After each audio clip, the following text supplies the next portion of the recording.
So we are at the last section of this particular HRCT basics thing.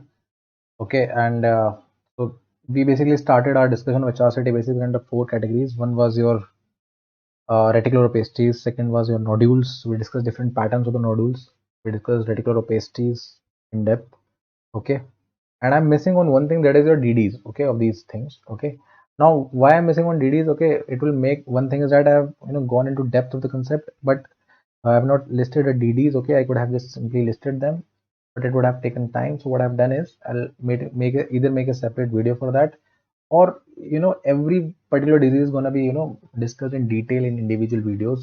So I don't think it is important to just uh, tell it now. Okay, we can, when we'll have a separate discussion on each and everything. Like, for example, we had a discussion on sarcoidosis. So we know, we now very well know that what is perilymphatic pattern, and we know what is perilymphatic, that perilymphatic pattern is seen in sarcoidosis.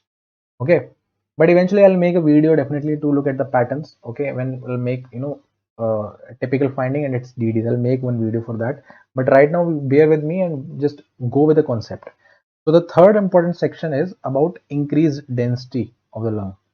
Okay, third important section is about increased density of lung. Density, or you might use a word of opacity. Okay, that is the third important section. And in this section, there are two things that are there. One is your consolidation, definitely, and second important thing is your GGO. Okay, so our aim is to build a concept about the thing, that why increase density. Now this consolidation is simply, and both of them, this is caused by airspace pathology. Airspace pathology.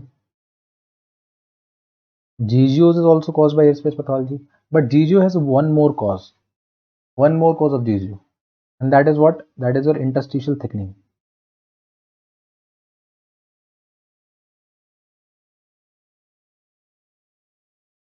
Okay, GGOs can be caused by interstitial thickening. Remember this thing. That is why we can have GGOs in NSIP.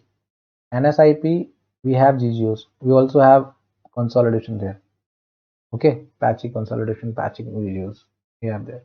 So interstitial thickening, okay, can be associated with GGO as well. One thing that is very sure. And we know what is the difference between consolidation and GGO. How do they look? So consolidation, obviously, it obscure the vessels. It obscure vessels. Okay, it does not obscure vessels.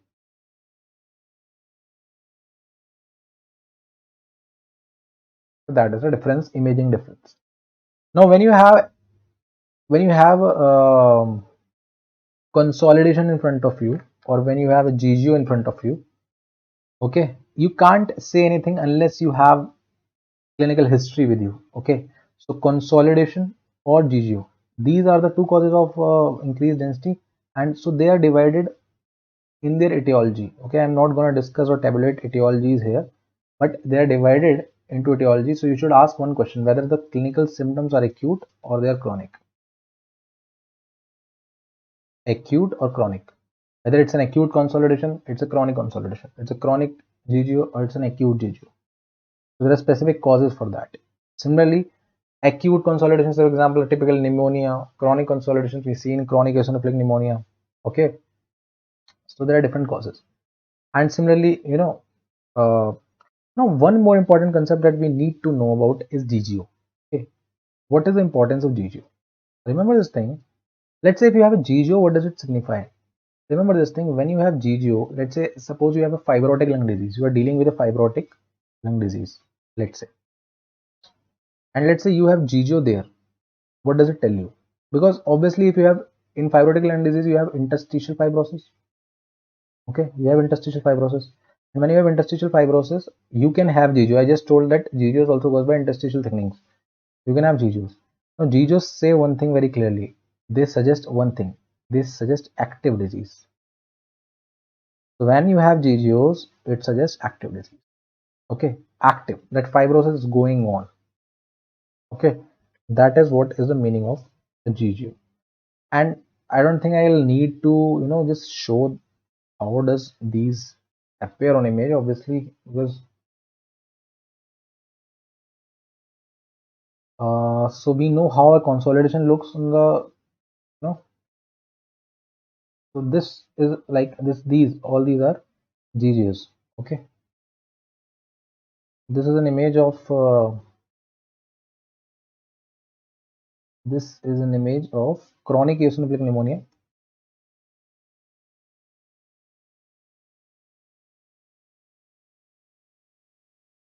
Okay, image of chronic eosinophilic pneumonia, and we have what we have here is this GGs. So these are not basically obscuring the vessels; they are translucent opacities. That is what GGs. How does it look like? For the sake of completion, and we can have consolidations which obscure them. Okay, so like this. Okay, this is a consolidation, a patchy consolidation. Okay, it's a consolidation. This is an image in although it's an image of Chuck-Strauss vasculitis, but we have patchy consolidations here. Okay, that is what the consolidation looks like. Anyway, these are the causes of increased lung density or opacity. Now another important section that we need to go about is decreased lung density or thickening. Okay, so decreased lung, and how do they appear on X-ray? You know, they're very simple. We'll go and we'll give a section on chest X-ray. How does a consolidation looks, a atelectasis looks, or a GGO looks? So GGO commonly causes haziness or increased, typical increase in the, or basically the lung markings of the vascular markings. They are basically the borders are basically obscured. So that is what the typical findings on X-ray. Typical haziness is what GGO calls, and consolidation causes typical radiopacity, just like we'll discuss in detail when we deal with the chest X-ray. But now, we just go with the decreased lung density, okay, or opacity, whatever it is. The fourth section and the last section of this HRCT basics. So now these decrease in lung density, okay, is caused by basically few things. Okay, and what are these things? Okay, so first thing is it could be an emphysematous change. Emphysematous change that can lead to your decreased lung density. Second thing, it could be a cyst. Third thing, it could be air trapping. Now air trapping and one other word is your mosaic perfusion. Okay, they are basically suggesting same concept. Okay, they're nothing but same concept but two different words. And why there are two different words, I'll just tell in a minute. Okay, so mosaic perfusion, they're same concept that in layman terms the air is getting trapped, but we use air trapping is in post expiratory scan, and we use mosaic perfusion in inspiratory scan, or the conventional scan we always take in HRCT. Okay, we does not always take post expiratory scan, but we take inspiratory scan. Emphysematous changes and cysts. So there are three things to be precise that can cause a decrease. These are basically same things, air trapping and mosaic perfusion. Only thing is that the terminology difference is there depending on what scan you have. Now how to differentiate them? Now see, emphysematous changes is nothing but basically enlargement of the air spaces or irreversible enlargement of air spaces, and cyst. Okay, mosaic perfusion or air trapping, it's a simple different thing. Okay, that is there. So how to differentiate? Okay, so just look at this. So there are 2-3 things that you need to look, okay, when you have a decreased lung density. First important thing is that you need to see that whether there is a discernible wall of this opacity. Meaning, if you are seeing this particular reduced lung density, whether there is a clear cut wall or there or not, wall is present or not. Second thing is the shape. If you answer these two questions, you will simply be able to differentiate whether the lung density is emphysematous change, it's a cyst, or it's a mosaic perfusion. Why? Because its shape could be geographic shape, or it could be simple round to oval shape. Other thing, it could be that you have a distinct wall or you do not have. So let's go back to our three differentials for a decreased lung density. What are they? So here in emphysematous change, I generally have no wall. So wall is not there. Remember this. But a thin wall may be present. But if you want classical emphysematous changes, the wall is absent in emphysematous changes, and that's what differentiates them from cyst. Because in cyst, you have wall. In cyst, you have wall. Okay. Now, other thing that is going to be differentiating. Other thing that is going to be differentiating would be, here you have wall, is that cysts are round to oval, circumscribed.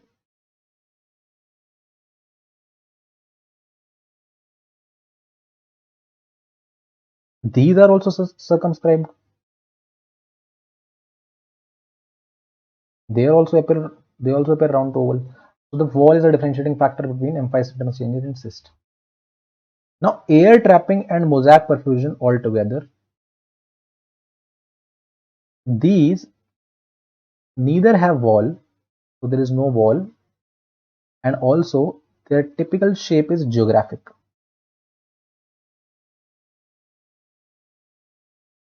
Okay, typical is geographic shape.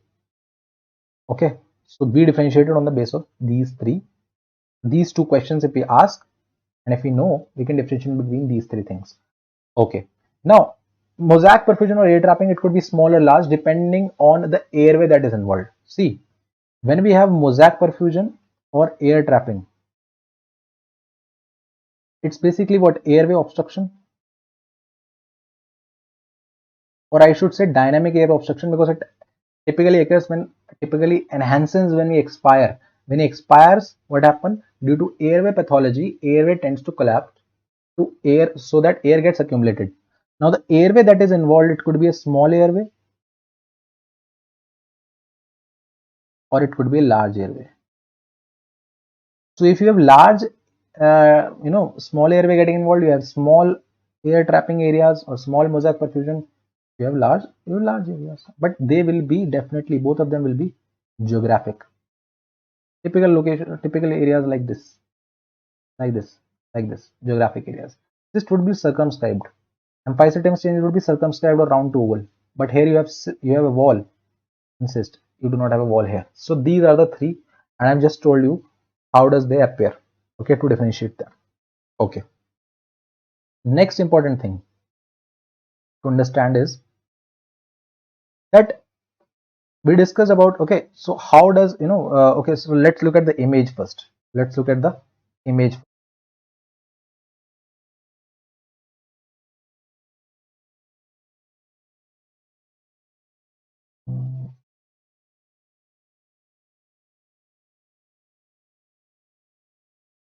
Yeah, this is the image, and so there are two images, inspiration and expiration. And if you look closely on inspiration, or the typical scan that we obtain in HRCT, we obtained this image, and in this image you can clearly see these areas, these small areas. Okay, these small areas. What is the shape? Shape is typical geographic shape. Okay, geographic shape, and there is no wall that is discernible. So there is no wall. Now, these two features suggest that it is most likely areas of mosaic perfusion. Okay, since I'm discussing it on the inspiratory scan, I'm going to write it to be mosaic perfusion. Okay, now surrounding areas they're little bit denser. okay, but here the density is quite low. Okay, so there are areas of low density, and we localize it to a mosaic perfusion. Now what I did basically, I asked the patient to expire and then I take the scan. Okay, so this scan that I take is after expiration, so it is a post expiratory scan. It's a post expiratory scan. And what happens when you expire, so basically your air is basically exhaled out, and air is the one that causes a decreased density of the lung that is apparent on the imaging. So if you expire the air, so the density should normally increase, and that is why if you see the normal areas that are typically normal, they will have increased density. Okay, if you see the normal areas, abnormal areas I have marked. Okay, this is also abnormal, so I have marked abnormal areas. So the unmarked normal areas, if you compare these at the post expiratory scan, there is a increased density is increased everywhere. Only the abnormal areas are basically what they have remained stagnant, or they just remained with the low density in the post expiratory scan. So what does it signify? They even these areas should have shown increased density on post expiratory scan, but no, they didn't show. Why? Because the air is trapped there. So air is not getting exhaled out even on expiration or forceful expiration that we ask the patient to do, and that's what makes them more conspicuous on a post expiratory scan, and that is what the utility of post expiratory scan is there, that when you ask the patient to expire, so the contrast increases because the normal lung that is there, it exhales the air out and its density increases, so the low density areas, they become more prominent, and that is why we do post expiratory scan in case of when we suspect mosaic perfusion. Okay, so we clearly define where are the areas. Now these are very small areas. Okay, there could be large areas as well, and since these areas are small, so you can have uh, basically due to small airway disease. So this is what the importance of post expiratory scan is there, and I've compared it with inspiratory scan. And so at this particular post expiratory scan, the terminology that I use is simply what? Air trapping. I do not use mosaic perfusion here. Air trapping word is used at this point. Okay, and mosaic perfusion used here.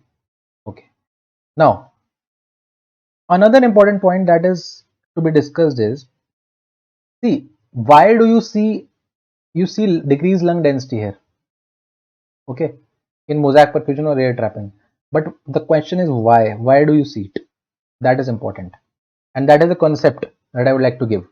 See, you have a decreased density not because of things related to lung parenchyma, but due to what? It is due to paucity of vessels.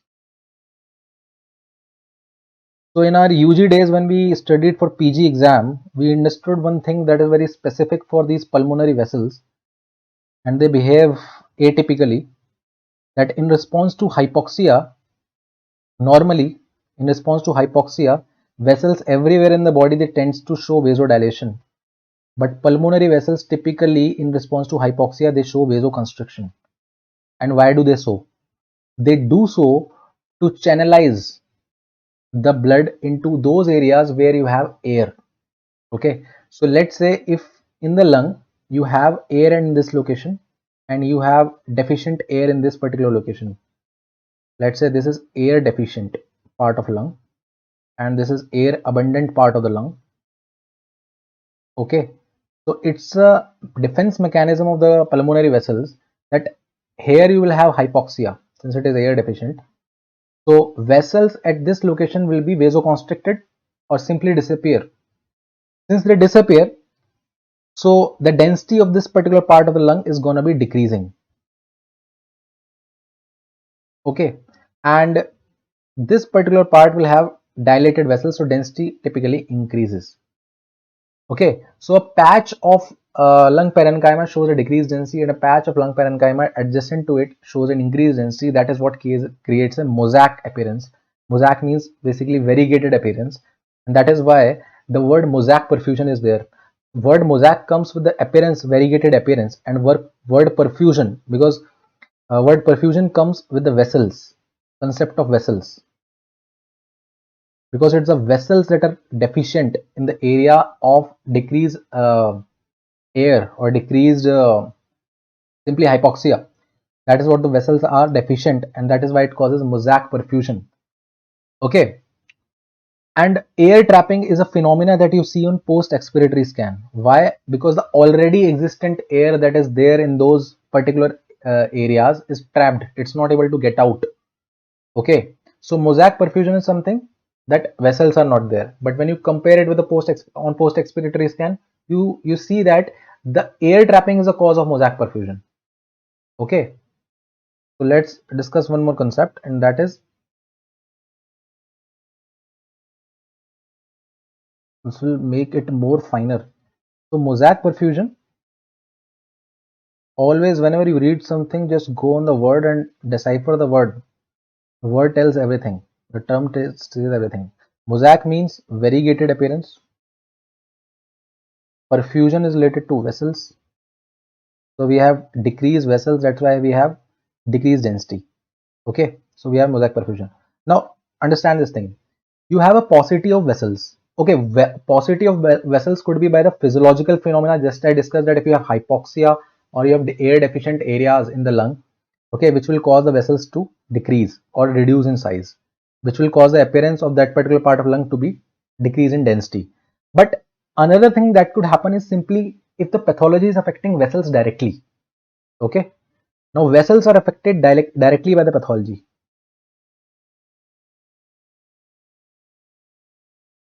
And in what pathology, we have vessels getting directly affected? Very simple, vasculitis. So if vessels are inflamed or vessels are basically destroyed, then also we can have what? Then also we can have what? Mosaic perfusion. But do you think that mosaic perfusion at this particular point is due to airway? No, it is not due to airway. Airway is normal here, and still we have mosaic perfusion. So that is why we do basically post-expiratory scan. So when we do post-expiratory scan, we are able to tell one thing. On post-expiratory scan, if you see air trapping, I just told what air trapping looks like. So basically those areas which do not show an increase in lung density that normal lung does. So if you air trapping is there or air trapping doesn't happen. Okay. So if you have air trapping, it suggests that airway is abnormal. Airway is abnormal. If you do not have air trapping and still you have mosaic perfusion, this suggests that the cause of mosaic perfusion was simply what? Vascular cause. And vascular cause of air perfusion are simply vasculitis. It could be pulmonary embolism as well. If it is a pulmonary embolism, vessels are not enhanced by contrast and you do not see vessels. So you see an area or a patchy area of basically unopecified vessels. Okay, it will appear to be low in density. It could be pulmonary embolism that is causing it. Small pulmonary emboli. Okay, that is there. And typically pulmonary embolism will cause what? It will cause wedge shaped infarcts also. So those infarcts, okay, and in early stages they will appear like a low lung density and typically wedge shaped areas there in the periphery of the lung. So in the periphery of the lung, if you see multiple these areas, okay, it could be an emboli also. Okay, so on post-expiratory scan, we can differentiate the cause of mosaic perfusion. So till now, one misconception that was that the mosaic perfusion is equal to air trapping. No, mosaic perfusion is not equal to air trapping. Why we use mosaic perfusion on inspiratory scan? There is a concept. Why we use air trapping word is on the post-expiratory scan? There is a concept. And we do post-expiratory scan to differentiate between the causes of the mosaic perfusion that we see on the inspiratory scan. If you see air trapping, the airway is abnormal. If you do not see air trapping, look for the vascular cause. Even on the inspiratory scan, if you see in the areas of mosaic perfusion, okay, if you see areas of mosaic perfusion and simultaneously with those areas you also see airway abnormalities, this also suggests indirectly that it is due to airway abnormality is a cause. So if they have in the same areas. Okay, so that was all about air trapping or mosaic perfusion as a cause. Two other causes were, emphysematous changes or cyst. Okay, I discussed cyst can also cause circumscribed area with the wall. Now cyst also important. One thing that we need to know about the cyst is that there's something called pseudo cavities or pseudocyst. Okay, pseudo cavities to be very precise, not pseudocyst. Okay, why? See, cyst can be formed by, cyst can be formed by cystic lung diseases. Now these lung diseases, cystic lung diseases, they are rare although. Example, you have LAM, lymphangioliomyomatosis, pulmonary Langerhans cell histiocytosis. Okay, these are two common cystic lung diseases. They are rare diseases, and in these diseases, primarily we have multiple cysts in the lung. Okay, multiple cysts in the lung. Okay, so the primary pathology is simply cyst. Okay, but you can also see cyst forming secondary to something. And I told in the beginning or in the early part of this same series or the lecture of basic HRCT is that cyst can be formed secondary to fibrosis. Fibrosis can give rise to cyst. Bronchiectasis can give rise to cyst. Okay, so we can have cyst secondary to bronchiectasis as well. We can have a bulla, emphysematous bulla that can appear like a cyst. We can have cyst due to honeycombing. Okay, and in like staph pneumonia, we have pneumatoceles. So these are secondary cysts. They have appearance of cyst, okay, which is formed due to some pathology. Primary cyst, we have cystic lung diseases, which are rare. Okay, that is one concept. Now, finally, we just look at the images. So this was your inspiration expression, and so this is your honeycombing secondary cyst. This is your typical tree in bud pattern. I think I have not shown it. Okay, so this is a typical tree in bud pattern that is there, and you can see at the periphery of this lung. Okay, this is a tree in bud pattern, and this is the image showing why it is compared with a tree in bud. So it's a tree in bud, and you can clearly see these are what bronchiolitis, which is opacified bronchioles. Okay, at the center of the lobule, and these nodules which you see at these are peribronchial inflammation. Peribronchial inflammation. Okay, and we see it here also to multiple areas. Associated finding, you can see there are bronchioles that are dilated. This is typical sign that you're seeing his signet ring sign. Okay, signet ring sign of bronchiectasis and tree in bud. So okay, it could be bronchiectasis also. This means that infection is a cause, and we know that bronchiectasis is associated with infection obstruction vicious cycle. So this is a typical tree in bud pattern. Okay, yeah. So this is a typical case of lymphangioliomyomatosis. Lymphangioliomyomatosis. So what do we see here? We see walls here. Yes, we see wall here. Okay, so you can see this. There's a wall. You can see there's a wall. Again, this cyst. This tiny wall is there. Okay, somewhere it is very thin, maybe, but you can see the wall is there. These are not wall-less. So if the wall is there, simply they are cyst. Okay, now only thing that is there, that are these cyst whether these cysts are primary or secondary. If they are primary, they go into QDDs only, cystic lung diseases. Okay, cystic lung diseases. And if they are secondary, we will have other findings as well which are causing the cyst to form. Okay, so this was cyst. Now this is one thing that I didn't discuss. Okay, so you have something called cyst and you have something called cavity. Okay, so cyst versus cavity, what is the difference? Why? Because both of them have air. They are air containing. Okay, so this is a cavity, and typically it is a cavitatory consolidation. Cavitatory consolidation that you are going to see. So it was basically a large consolidation, if you see, which shows cavitation changes. Okay, so this means that the typical injuries in the bronchiole is there, and that is causing the bronchiole got ruptured and it causes release of the air. So it's a cavitatory consolidation. And why? How to differentiate? The simple differentiating factor is the wall thickness. Is the wall thickness. So if the wall thickness of cyst is always less than 3 mm, remember this thing, and the wall thickness of a cavity is more than 3 mm. This is the criteria that we follow. Less than 3 mm, more than 3 mm. Wall thickness criteria.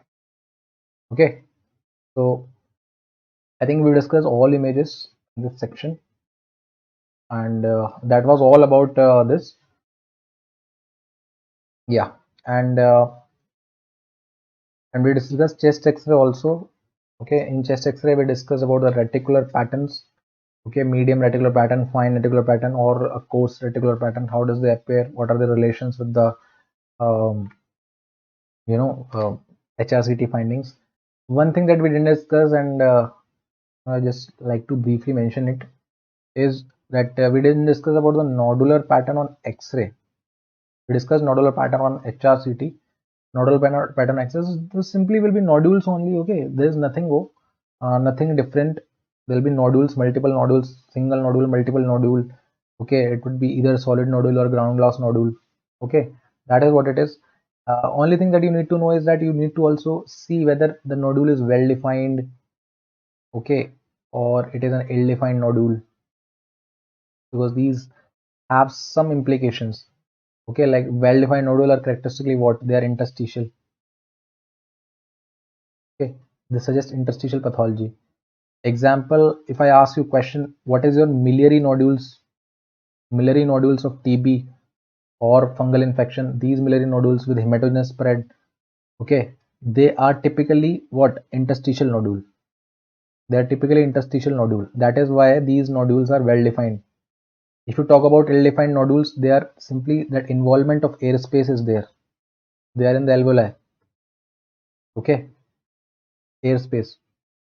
Okay, so these are the causes. Now there are also important thing, size is also important factor. Okay, size is an important factor. If you have small size nodules, typically less than 5 mm, okay, in this particular pattern, or whether it is 5 to 10 mm. Okay, so if you have 5 to 10 mm, then remember this thing, less than 5 mm are typically interstitial pattern. Okay, because why? Even if once you have small nodules, no, like less than 5 mm, it doesn't matter whether it is well defined or ill defined. It matters only in large nodules.